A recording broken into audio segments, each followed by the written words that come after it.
In light of World Meningitis Day and as teens and young adults are back in school, Dr. Shaka Gillen, a spokesperson for GSK, joins me now to raise awareness about the meningitis B vaccination. Thank you so much for joining us today.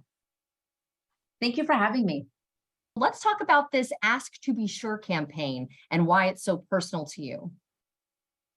Thank you. So Ask to Be Sure is a health awareness campaign created by GSK to help educate and empower parents to ask about meningitis B vaccination. And so I'm a pediatrician and I'm also a mom.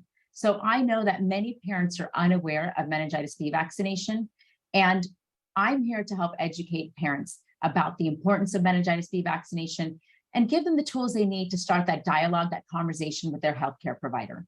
What exactly is meningitis then, and why is it so prevalent in kids, teens, and young adults? Oh, great question. So meningococcal disease, or meningitis, is a rare but serious infection that can cause significant complications, including death. And so 1 out of 10 will end up dying in as quickly as 24 hours, despite our medical care. 1 in 5 will end up with permanent damage, such as limb loss, hearing loss, and permanent brain damage. And so the ages 16 to 23, the teens and young adults, they're at an increased risk. And the reason being is their normal, common teen and young adult behavior. So they practically live on top of each other, right? So they're drinking, sharing water bottles, utensils, and just, again, in tight, small spaces. And that puts the 16 to 23-year-olds at an increased risk. Would you say that the majority of teens and young adults are getting this vaccine? And I mean, what should parents be asking their doctors? And so the first question, no. And so the meningitis B vaccination has been available since 2014. And yet 7 out of 10 17-year-olds had in 2021 had not had 1 dose of meningitis B vaccination. Really? And yeah. And so one of the reasons is, yes, and it's many people may think that they've had meningitis vaccination. And so there's 2 types of meningitis vaccination. There's one that's against the serotypes ACWY. There's 1 type, and that's given at a younger age, and that's usually about 11 and 16.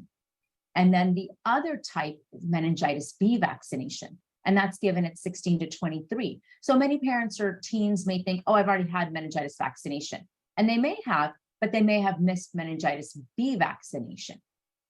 Yeah, so we're talking about that one specifically. If parents do want to learn a little bit more about this, educate themselves, where can they go? On asktobesure.com. That's ask the number 2 letter B sure.com. And they can get information there about meningitis B vaccination, and again, how to start that dialogue with their physician, with their healthcare provider. And so first learning, has my child had meningitis B vaccination? And then if they haven't, making that appointment with the healthcare provider. And before they go to that appointment, to be able to have a really meaningful conversation, to go on asktobesure.com to get the information they need. Wonderful. Well, thank you so much for joining us today and telling us all about it. I mean, it's definitely, I remember when I was in school hearing about this, and I mean, I think I was vaccinated, but I mean, we didn't really talk about it, I guess, as much as we talk about maybe the flu vaccine, for instance. So thank you so much for enlightening us today. Thank you. Thanks for having me. And thanks for this discussion about something so meaningful. Of course. And if you'd like to see this segment again, just head to our website, firstcoastliving.net.